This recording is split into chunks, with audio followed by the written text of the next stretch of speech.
Buenas noches a todos. El día de hoy tengo el gusto de compartir con ustedes este club de revista sobre el artículo que ya se les hizo llegar anteriormente y que se publicó también a través de la publicidad en redes sociales.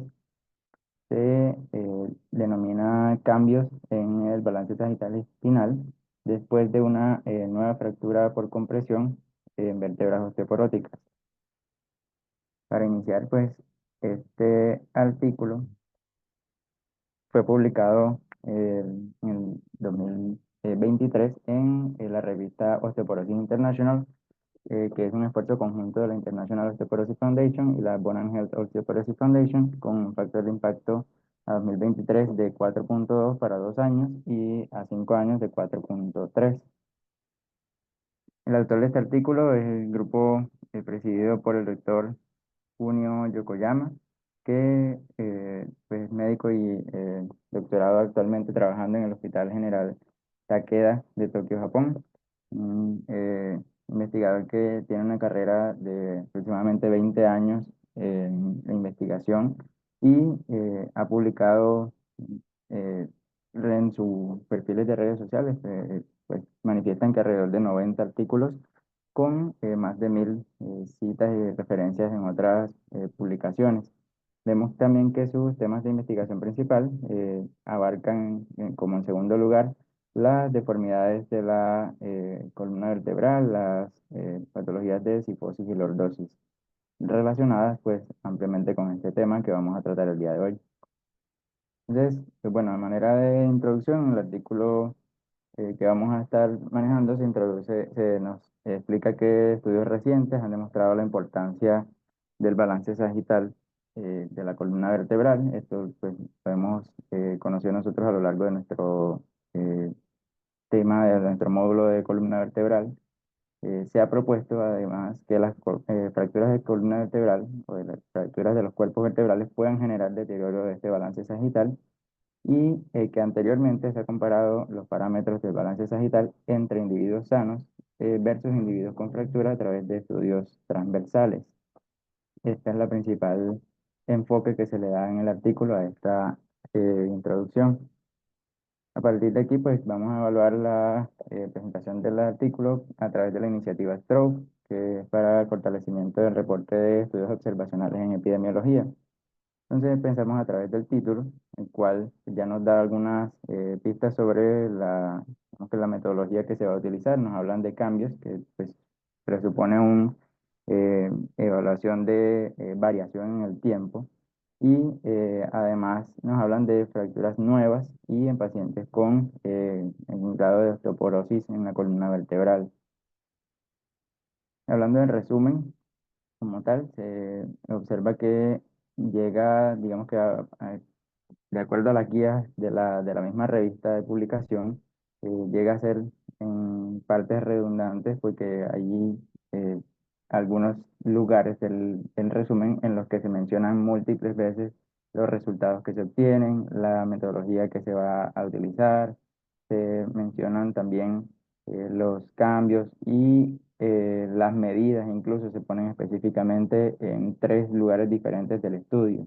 Entonces, por ejemplo, vemos que dentro del abstract como tal hay un resumen de 2, 3 oraciones en el que nos reportan ya los resultados y además se extiende una sección de resultados dentro del mismo abstract. Haciendo énfasis pues en los objetivos que nos plantea el autor en el estudio, que los plasma textualmente, nos mencionan realizar un estudio longitudinal para evaluar los cambios del balance sagital producidos por una nueva fractura. Y pues vemos que digamos que este objetivo de realizar el estudio longitudinal va a ser su principal enfoque a lo largo del trabajo. No tanto de pronto la parte de analizar adecuadamente los cambios o si de pronto estos corresponden a cambios respecto a individuos sanos y demás, sino el seguimiento en el tiempo y la parte de delta o de cambio que hay entre el balance sagital previo y el balance sagital posterior a una fractura. Para la metodología del estudio, así como lo mencionan en el texto, ellos únicamente especifican que se trata de un estudio longitudinal. Podemos inferir a través de su metodología que se trata de un estudio observacional, prospectivo, analítico, donde se van a comparar variables a través del tiempo. Entonces, vamos a identificar más adelante cómo se lleva a cabo este análisis.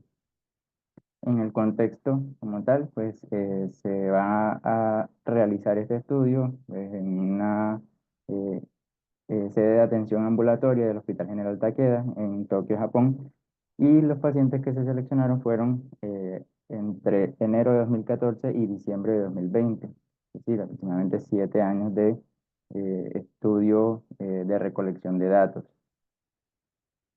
Para la selección de los participantes, ellos mencionan también en el artículo que cuentan con un programa de seguimiento ambulatorio de los pacientes que tienen algún tipo de espondilosis degenerativa. Entre estos pacientes vamos a encontrar pacientes que presentaron ya previamente fracturas de cuerpos vertebrales y también pacientes que tienen algún grado de estenosis del canal lumbar. Estos fueron los pacientes que ellos le estaban haciendo seguimiento y por eso pues tenían mayor acceso a este tipo de pacientes para realizar este seguimiento. ¿Por qué? Porque ellos tienen instaurado ya en ese programa que a todos estos pacientes de forma rutinaria, con cada visita se les indican estudios de resonancia magnética y de radiografía panorámica de la columna vertebral, lo que permite pues establecer ciertas bases, ciertas líneas de base en el tiempo para identificar la progresión de fracturas antiguas o la aparición de nuevas fracturas. En el contexto del trabajo actual, se definió una fractura nueva como un paciente que desarrollara para una de estas consultas un cuadro de dolor agudo, es decir, que viniera reportando como motivo de consulta además su seguimiento un dolor agudo y que al realizarle la resonancia magnética se le documentaran cambios de hiperintensidad en secuencias T1 y STIR. Y pues esto se definió como una fractura nueva. No se, digamos que no se tuvieron en cuenta los cambios que existieran en fracturas anteriores. Para la descripción de fracturas nuevas se utilizó la clasificación de Genant y para la inclusión al estudio se definió que debía tener al menos un grado de Genant de 1 o mayor. Por esta razón, por las características de la selección de los participantes, se establece que se utilizó un muestreo no probabilístico por conveniencia. Se utilizaron criterios de exclusión, por ejemplo, que no se relacionara la fractura con algún tipo de enfermedad neoplásica, que los pacientes no hubieran sido sometidos a cirugía por la fractura o que no se pudiera obtener la radiografía panorámica de columna. Las variables que se evaluaron pues fueron las que ya hemos hablado todos a lo largo de nuestro módulo de columna, los diferentes parámetros del balance sagital, entre ellos la lordosis lumbar, la pendiente sacra, la incidencia pélvica, la inclinación pélvica, la plomada de C7, el eje sagital vertical, la cifosis torácica, el ángulo espinosacro, el ángulo de acuñamiento que vemos aquí en la imagen B, también se midió, teniendo en cuenta las esquinas anterior y posterior de los platillos articulares de la vértebra afectada, de los platillos superior e inferior. Además de estas variables del balance sagital, se midieron variables demográficas como sexo y edad, y además se describe la morfología de la nueva fractura de acuerdo a lo que ya veíamos del nivel perdón, del ángulo de acuñamiento y el nivel de la nueva fractura, que ellos lo hacen de forma, a forma de intervalo, es decir, utilizan T7, que fue la fractura más alta que lograron encontrar como nivel de 1, o sea, asignan un puntaje de 1, y al nivel L5, que fue la fractura más baja, asignan un puntaje de 11, y pues van ascendiendo a medida que se desciende a nivel de los cuerpos vertebrales. ¿Cómo fue el proceso de obtención de los datos? Eh, ya sabemos que los pacientes venían en su seguimiento ambulatorio. Estos pacientes venían ya, como les digo, con unos estudios de línea de base, de radiografía y resonancia previas, En algún momento de su seguimiento, durante esos 7 años de recolección de datos del estudio, presentaron signos de una nueva fractura. Se les realizó manejo que consistió en la aplicación de analgésicos y de la utilización de un corset durante aproximadamente 3 meses. Esto lo menciona en el estudio que con el objetivo de que las posiciones antálgicas y los cambios propios de la mecánica de la fractura aguda no alteraran los parámetros que se iban a evaluar en la radiografía panorámica de columna. Y posterior a estos 3 a 6 meses, se le realizó un control de radiografía panorámica de columna para permitir la comparación con los parámetros de la radiografía previa. Para el análisis estadístico, se utilizaron la prueba de rangos con signo de Wilcoxon para comparar variables pre y post fractura. Me llama la atención en este caso la elección de la prueba de Wilcoxon que asume variables no paramétricas.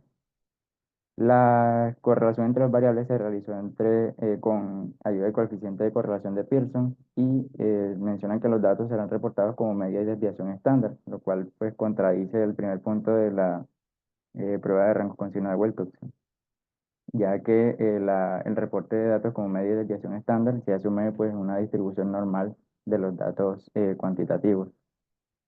Se elaboran también análisis con curvas en característica operativa del receptor para examinar el nivel de la fractura y los cambios del balance posteriores a la misma. Eh, Se definió en este estudio como deterioro del balance sagital cualquier incremento del eje sagital vertical. Entonces, vemos que mencionan anterior a esto que no existe una clasificación específica de qué es normal como tal, pero digamos que en un incremento en el eje sagital, pues lo consideran ellos como sí, un deterioro de cualquier nivel. ¿Qué faltaría de acuerdo a la iniciativa Stroke para la metodología en este caso?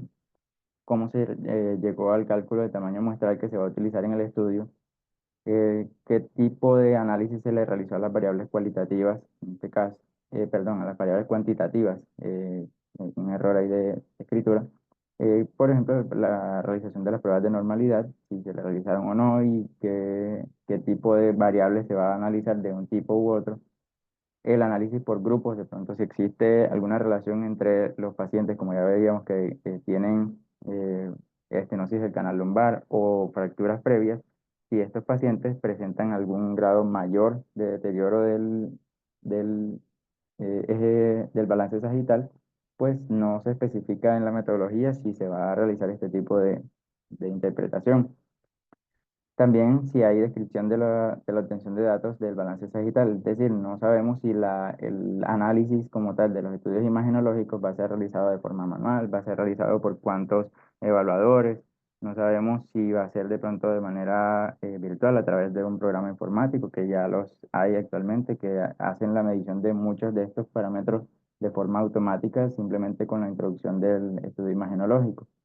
Y también, pues, lo que les comentaba, el control de variables confusoras, como lo puede ser la parte del tiempo en el que se realiza la imagen de la radiografía control posterior a la fractura, que esto también, digamos que nos puede indicar solamente la variación que existe hasta ese momento en el tiempo, pero no nos indicaría más adelante de pronto si el paciente puede presentar un deterioro mayor o cuándo es el momento óptimo para la toma de esta imagen de acuerdo a la literatura preexistente.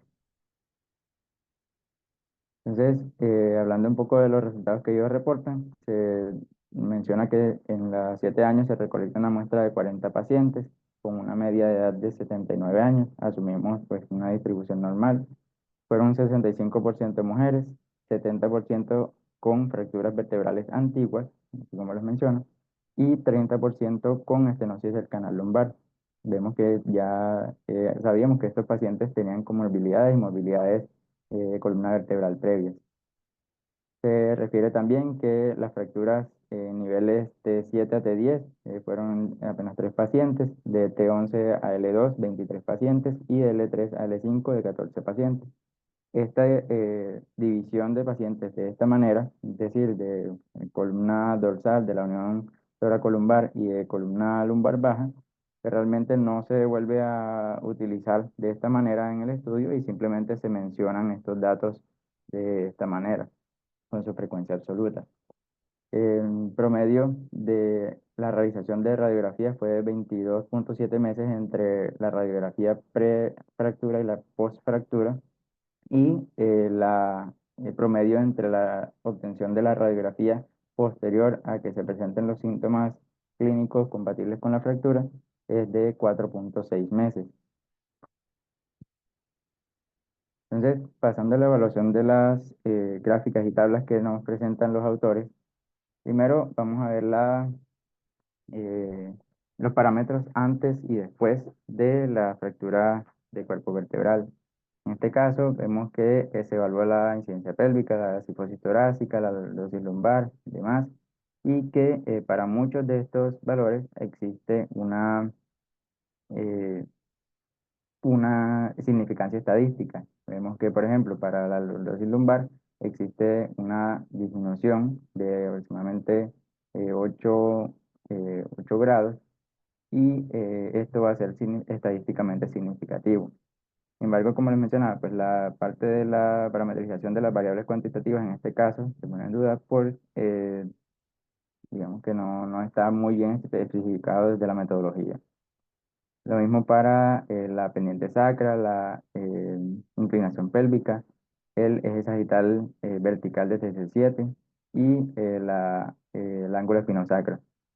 Lo que más recalcan ellos durante el estudio es el cambio que existe en este nivel entre el eje vertical sagital, ya que este tiene un incremento que es estadísticamente significativo y que también se puede, digamos que extrapolar de manera general como el mayor cambio que existe entre el balance sagital espinal previo y posterior a la fractura.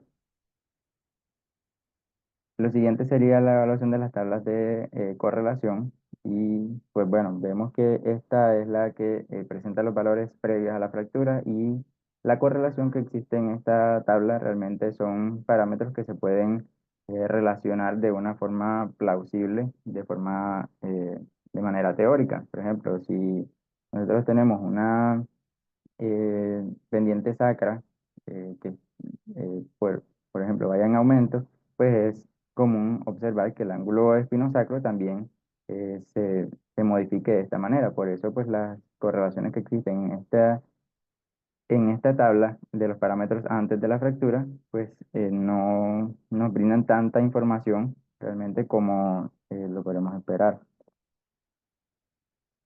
En la tabla de correlación posterior a la fractura, pues vemos que ya las relaciones van a ser más entre las variaciones de los parámetros evaluados, que por ejemplo la lordosis lumbar, variación de la pendiente sacra, que se van a relacionar con sí mayores incrementos, por ejemplo, de la lordosis lumbar y la pendiente sacra con un aumento del ángulo espinosacro.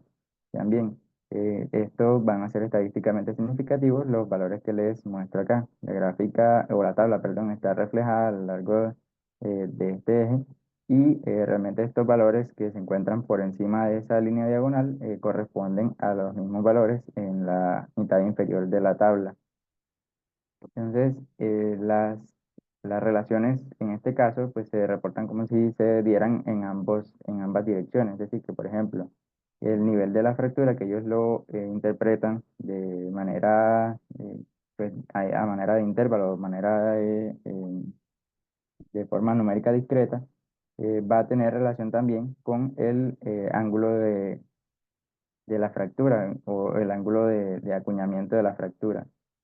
Es decir, que entre menor sea el nivel de la fractura, mayor va a ser el ángulo de acuñamiento. También se podría interpretar la correlación que ellos mencionan en este espacio de esta forma. Y pues vemos que esa fue el resultado que ellos nos mencionaron.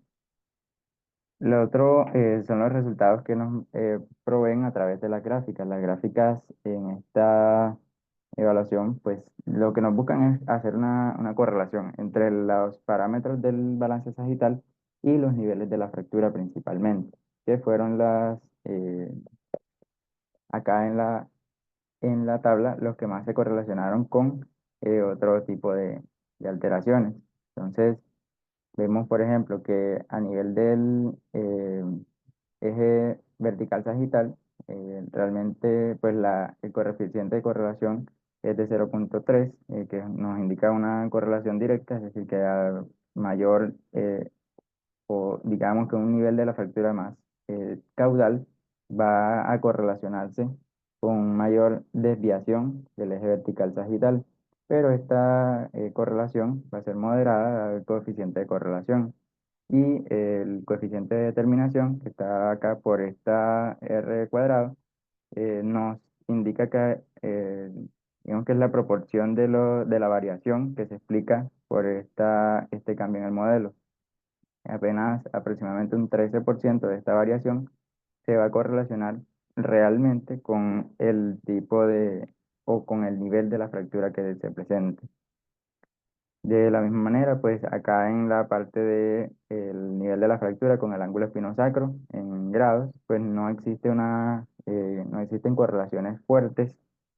Todas las pendientes realmente son bastante aplanadas, lo que nos hablan de coeficientes de correlación bastante cercanos a cero, o que no tienden a tener una correlación tan importante.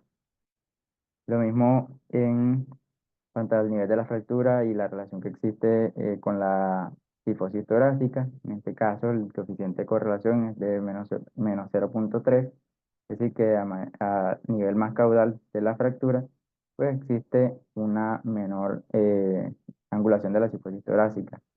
Y vemos que la correlación también sería apenas moderada. Y para el nivel de la fractura, en correlación con la variación de la lordosis lumbar, en este caso existe una correlación menor, una correlación leve. Otro análisis que se realizó fue la curva de característica operativa del receptor. Vemos que la gráfica de la curva realmente no es digamos que no la interpretamos como tan significativa debido a la forma propia de la curva y a los valores que nos reportan. Aunque se dice que a través del OD que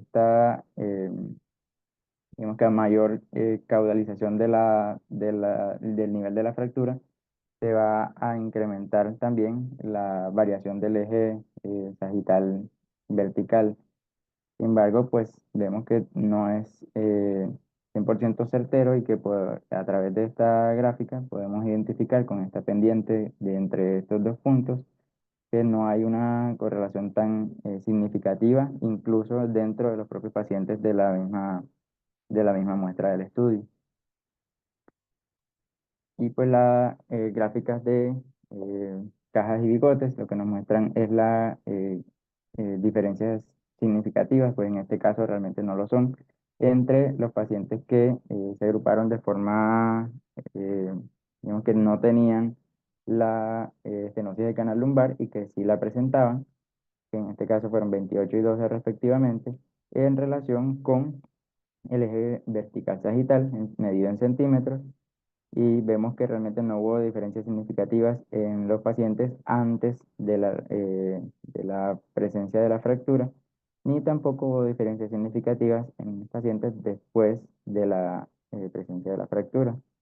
Es lo que nos quieren decir estas gráficas. De igual manera, se agrupó también a los pacientes para el análisis en cuanto a si presentaban cambios en los grados del ángulo espinosacro, relacionándolo también con estos dos grupos, si presentaban o no estenosis del canal lumbar, y se midió pues en grados del ángulo espinosacro. No hubo diferencias estadísticamente significativas en cuanto a los dos grupos, y esta medida que ya se reportó. De acuerdo a la discusión, se mencionan los resultados claves, que son que el riesgo de deterioro del balance sagital es de 2,9 veces mayor en pacientes con una fractura nueva por debajo del E1, que esto lo veíamos en la curva de característica operativa del receptor, aunque no es, digamos que del todo significativo. Y Esto comparándolo con los pacientes con una fractura por encima de T2.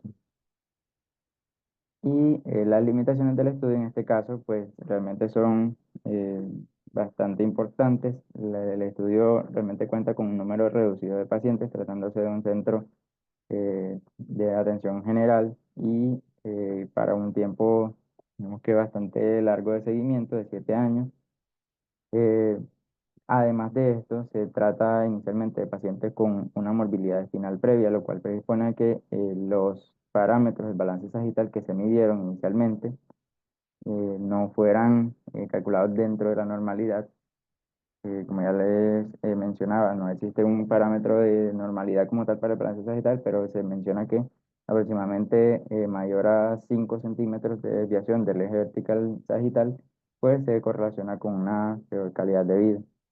Esto nos hace pensar que, digamos, que harían falta eh, mayores estudios para comparar los parámetros de línea de base de personas sanas y que apenas de pronto tengan algún diagnóstico que los predisponga a presentar este tipo de lesiones, pero que no tengan como tal fracturas o alguna deformidad espinal importante que ya les condicione una alteración de su balance sagital en línea de base. Los resultados en este estudio, pues, realmente como se utiliza una población, una muestra que ya tenía una comorbilidad, no son extrapolables a una población sana, por lo que no nos permiten tomar datos en la práctica clínica sobre qué tanto variará el balance sagital de una persona que tiene una fractura en un cuerpo vertebral. Y como ya les mencionaba al momento del estudio de la metodología, no existe sí, no existe una claridad en la metodología explicada sobre cuándo es el tiempo óptimo para la toma de radiografías de control. Esto hace que eh, no sepamos si de pronto estos pacientes a los que se les tomó radiografía con una media de 4,6 meses después de presentar una fractura, realmente vayan a detenerse ahí o vayan a seguir progresando en este deterioro de su desbalance sagital. Y además, tratándose de pacientes con algún grado de osteoporosis, que se describe incluso desde el título del artículo, realmente se describe muy poco, no se describe en el artículo para nada, la parte del control de su enfermedad de base. Esto, pues, se ha mencionado en literatura anterior que podría relacionarse con una disminución de la progresión de las alteraciones del balance sagital. Entonces, realmente es un estudio que nos plantea una duda teórica, una brecha de conocimiento, pero que la ejecución metodológica del mismo no nos permite obtener una información que sea estadísticamente significativa y que nos permita guiar la atención que nosotros hacemos a nuestros pacientes para definir de pronto si ameritarían algún tipo de corrección o algo más adelante. Esta era pues la intervención que quería realizar el día de hoy sobre el artículo en cuestión. Queda atento a la discusión. Bueno, Omar, eh, hiciste pues un análisis de, del artículo. Creo que quedó faltando un poquitico que profundizaras más en las gráficas, en la correlación. ¿Por qué razón? Porque sí estoy muy de acuerdo contigo que es un artículo que no nos sirve para tomar decisiones basadas en la información que nos presenta. Eh, el artículo también nos demuestra, cuando lo revisé, me demuestra algo que nosotros venimos, digamos, sospechando con el grupo que tenemos, hacemos los trabajos de investigación y que los presentamos en algunas revistas indexadas, y es que los criterios con los que nos evalúan a las personas latinas son más rígidos como que aquellos criterios que evalúan a otros autores, porque este artículo tiene una cantidad de errores metodológicos bastante marcados. Y quisiera pues empezar por decir algunos. Creo que el objetivo en un artículo en un documento final no puede hablar de que esperamos hacer un estudio longitudinal, no. En un artículo ya final uno no puede hablar de ese tipo de objetivos. Eso es un objetivo cuando se está presentando un anteproyecto o una propuesta de investigación. Entonces, ese no es un objetivo que uno debería colocar en un artículo, sino podría ser determinar si esas fracturas por comprensión vertebrales alteran el balance sagital. O sea, usted mediante los resultados del estudio va a darse cuenta si eso pasa o no pasa. Entonces, esa es una de las primeras cosas desde el punto de vista pues, del artículo. También estoy de acuerdo de que es redundante en su astra, pero puede ser que esa sea la forma como lo solicita la revista donde lo enviaron. A veces ocurre eso, que esa es la forma como la revista solicita que se presente el trabajo. Ya entrando en la parte de la metodología propiamente dicha, tenemos varios errores. Uno que ya lo recalcó Omar cuando hablan del test de rango de Wisconsin, ese es un error que se cometió porque ellos están diciendo que están presentando los datos en media y en desviación estándar. Entonces, ese es un error. Otro es la utilización del coeficiente de correlación de Pearson. El coeficiente de correlación de Pearson solamente se puede utilizar para establecer la correlación entre dos variables cuantitativas continuas y varias de las variables que hay en la tabla son cuantitativas discretas. Incluso cuando nosotros vemos la gráfica, ¿la puedes colocar, Omar, por favor? No tengo yo pues acá cómo proyectar y no es una presentación. Entonces, primero coloquemos la tabla número 2.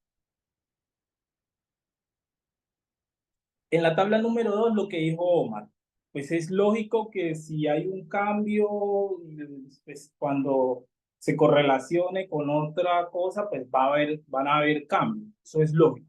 Creo que es una tabla, la tabla número 2 es una tabla que creo que es innecesaria, tiene información que no nos aporta mucho y además tiene otro error metodológico, es que siempre que uno va a expresar los valores de una correlación, tiene que colocar el intervalo de confianza. Entonces, ese es otro error metodológico que tiene.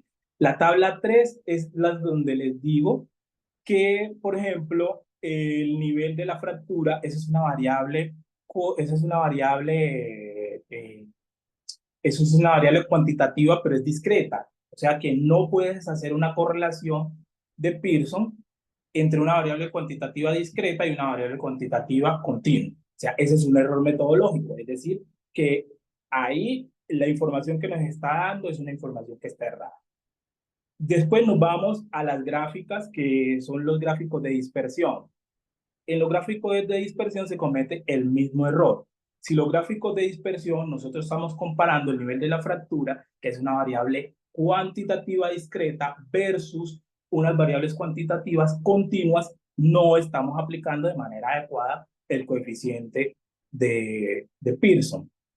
Entonces, el coeficiente de correlación de Pearson. Entonces, esta información que está en estas tablas tampoco es una información adecuada. Una información que no nos sirve para tomar decisiones porque se está utilizando una prueba que no se puede utilizar en ese tipo de variables. Eso es otra de las cosas que hay desde el punto de vista metodológico. Eh, ¿Qué otra cosa? El área bajo la curva. También hay un error. ¿Para qué se utiliza el área bajo la curva? El área bajo la curva se utiliza para pruebas diagnósticas o para establecer factores pronósticos. Supongamos que yo lo utilice en este caso, como lo utilizaron ellos, debió haberse comparado con otro grupo de pacientes, porque incluso él dice en sus resultados o en la discusión, dice que al compararlo con los pacientes que tuvieron las fracturas más altas, entonces las fracturas más bajas tuvieron un riesgo 2.9 veces mayor que este. Esta gráfica no me expresa esto. Aquí lo único que yo encuentro en esa gráfica es el intervalo de confianza, el área bajo la curva, que es de 69, en la mayoría de los estudios mayor a 65%, sirve, que sería algo regular, y nos coloca este OD, que el OD es parecido al cálculo que uno hace del OR en un cuadro, en una tabla de 2 por 2 donde se coloca en la parte del numerador, se colocan los verdaderos positivos y los verdaderos negativos, y en la parte de abajo los falsos positivos y los falsos negativos, y de ahí sale ese 2.9, es como sacar un OR.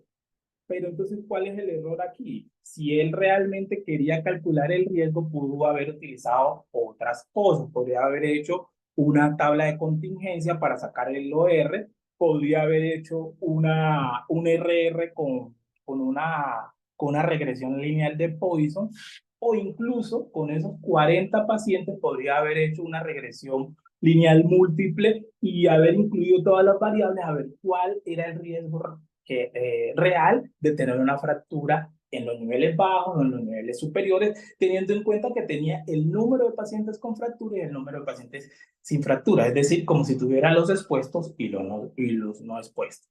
Entonces, desde el punto de vista metodológico, hay muchísimos errores en el trabajo. ¿Qué gráfica está, digamos, acertada desde el punto de vista de que sirve para decir que los pacientes que tenían estenosis lumbar no influyó en el resultado, que son las gráficas de los cajones y cajas y bigotes? Pero también hay un error metodológico. Las gráficas de cajas y bigotes representan mediana y rangos intercuartílicos. La parte superior de la caja, donde está la caja, es el cuartil 75 y la parte inferior es el cuartil 25. La mediana se debería de tener una línea continua, que eso es lo que indica la mediana. Y cuando se incluye media, se pone en una línea discontinua. Ellos ahí colocan una media dentro de la caja. Y los bigotes, en la parte más superior del bigote, son los valores que son los valores extremos. El valor superior, el más extremo, es el que está arriba, y el valor inferior, el extremo, es el que está abajo. Entonces también utilizan una caja de bigotes que lleva mediana y rangos intercuartílicos, le ponen una media en el centro, pero en la metodología nos habían dicho que los valores todos los iban a expresar en medias y en desviaciones estándar, y las cajas y bigotes lógicamente no se presentan como medias y desviaciones estándar, sino como medianas con rangos intercuartílicos. Entonces es otro error metodológico importante que tiene el trabajo. Ya en la discusión ellos hablan que a través de la curva, el área bajo la curva, encontraron que hay un balance sagital alterado 2.9 veces mayor en las fracturas bajas que en las fracturas superiores a T12. Para mí esa es una información que no la pudieron demostrar, porque con la curva, con el área bajo la curva, no es el método con el cual usted puede decir si tiene dos puntos más riesgo que otro. Además, no hubo una curva de comparación, o sea, no hubo dos áreas bajo la curva, la área bajo la curva de las fracturas por debajo o las fracturas bajas, y el área bajo la curva de las fracturas por encima de T12.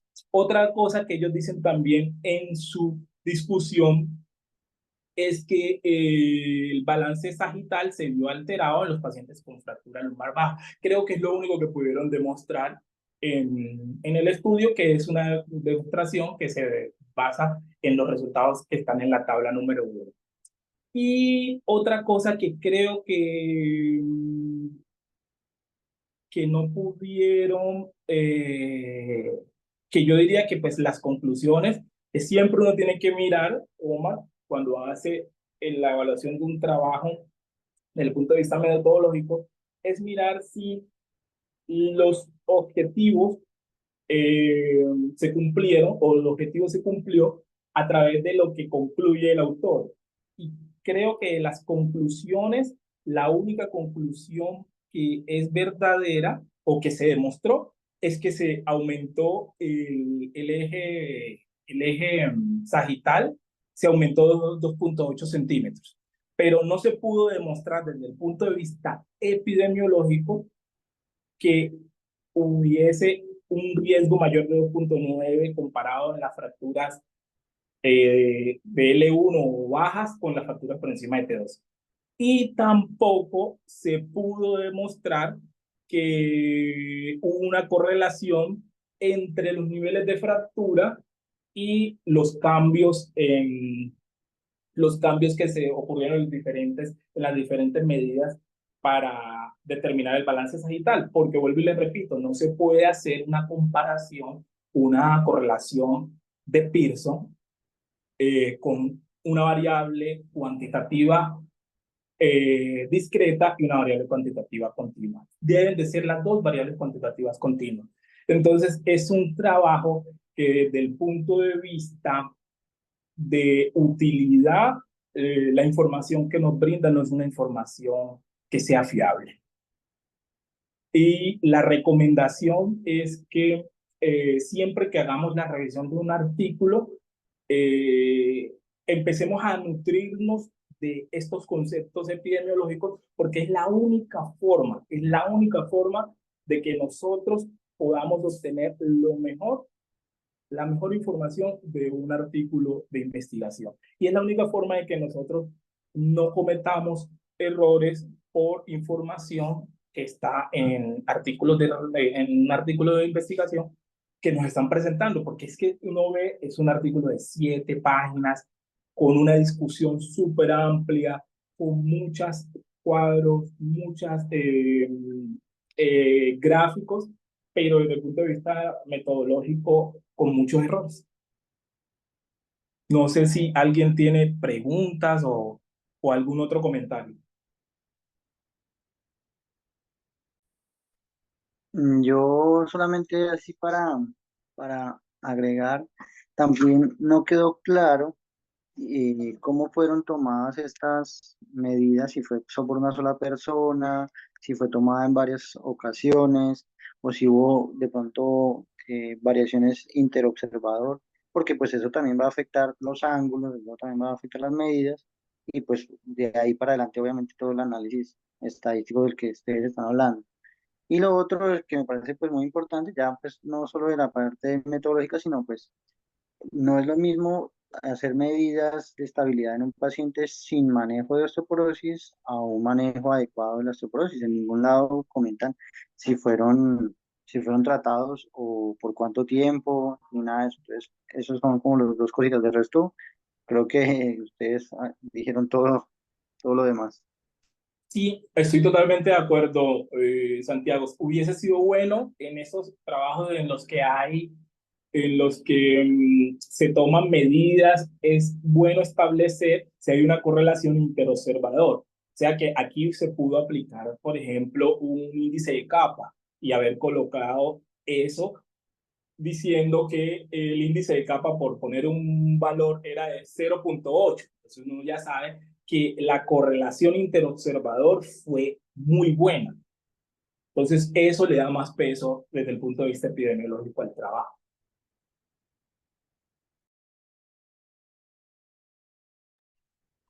Esta es una Hola, buenas noches. invitación. Sí, sí, sí. Dale. Bueno, válido todo esto lo que hemos venido analizando. Muy interesante el análisis que hace Claudio desde la parte epidemiológica, ¿cierto? Eh, pues deja, digamos, algo muy interesante, digamos, para revisar, porque pues uno se pregunta, bueno, pero este grupo bueno, es un grupo, digamos, que hace publicaciones a nivel internacional.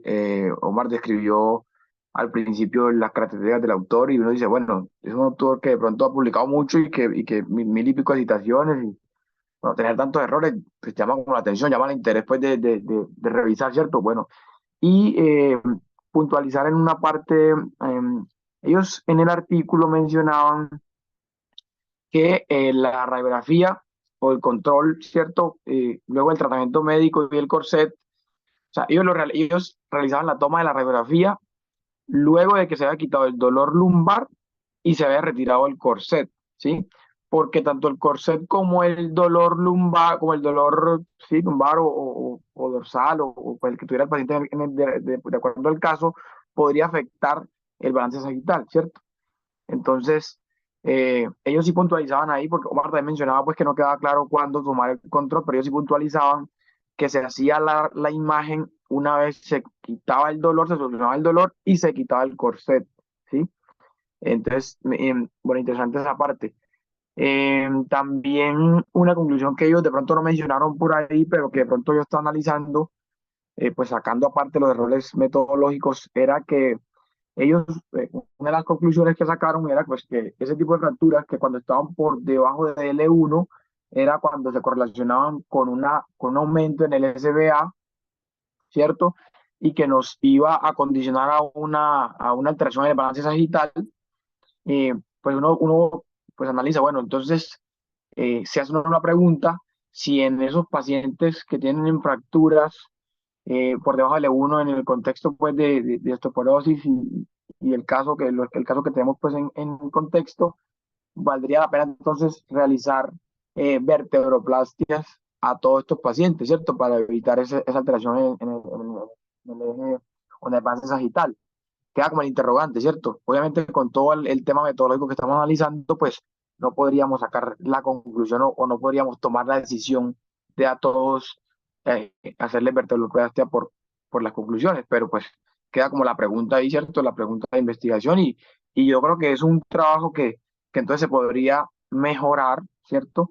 Se mejorar en cuanto al número de pacientes, se podría mejorar en cuanto a la parte metodológica, en cuanto a aplicar, pues, digamos, las diferentes tipos de pruebas estadísticas que nos permitan tener mejores resultados y que sí nos permitan tomar decisiones. Porque, por ejemplo, una como por ejemplo esa de manejar con vertebroplastia a los pacientes que tengan fracturas por debajo del E1 en este contexto, ¿no? Sí, de acuerdo contigo, pero ten en cuenta que esa conclusión viene de una correlación. Hicieron una correlación con unas variables que no son adecuadas. Yo supongo, por lo que uno trata de entender, que contaron el número de pacientes o colocaron los puntajes y ese puntaje que les dio un número que va del 1 al 10, porque si tú tienes 10 pacientes o 20, eso es una variable cuantitativa, sí, pero es discreta, la compararon con un número que eran los números de cada SBA. Entonces lo compararon con cada SBA. Entonces hicieron una correlación con unas variables que no pueden hacer la correlación. Entonces la conclusión está viciada. Eso es algo parecido a lo que en el derecho le llaman el árbol contaminado. O sea, si ya tienes la metodología está viciada, todo lo que tú saques de aquí en adelante, tus conclusiones y tus resultados no van a tener una validez desde el punto de vista epidemiológico, ni tampoco debería ser para utilizar eso. Sí estoy de acuerdo en que es un trabajo interesante que se puede mejorar. Incluso otro error metodológico que se cometió es que el área bajo la curva, para tú hacer un área bajo la curva, deben de tener por lo menos 100 pacientes. 50 de un grupo y 50 del otro grupo. Es decir, 50 pacientes que tenían fractura por debajo de L1, que era lo que él quería demostrar, y otros 50 que no lo tuvieran. Por lo menos deben de ser 100 pacientes. Ok, perfecto, sí. Esta es una invitación a que nosotros sigamos dándole a la parte de investigación. Y les repito, los parámetros con los que nos evalúan a nosotros en las revistas son mucho más estrictos cuando los nombres son latinos. Es algo que nosotros venimos conversando desde hace rato con las personas con Ezequiel, con un amigo epidemiólogo de Cali, y porque es que uno ve artículos que uno dice, wow, esta vaina pasó el filtro, pero ajá.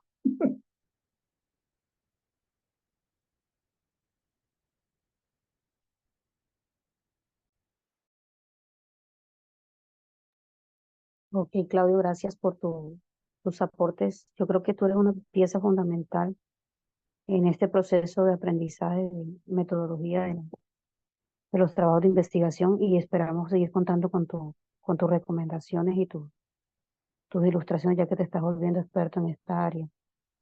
Entonces, bueno, fíjense que uno a veces se deja llevar por lo que decía Omar, o sea, por la trayectoria de investigadores que uno cree que no se equivocan y bueno, es una invitación a seguir ahondando más y aprendiendo. Entonces, les Sí, agradezco mucho. a usted. Muchas gracias Estamos por la pendientes invitación. y quiero que te invito de entrada a que tú nos apoyes precisamente en los clubes de revista porque tienes bastante criterio y experiencia al respecto y nos vas enseñando cada vez más tips para tener en cuenta. Bueno, profe, muchas gracias por la invitación. Sí, estaré siempre atento. Bueno, jóvenes, que tengan muy buena noche.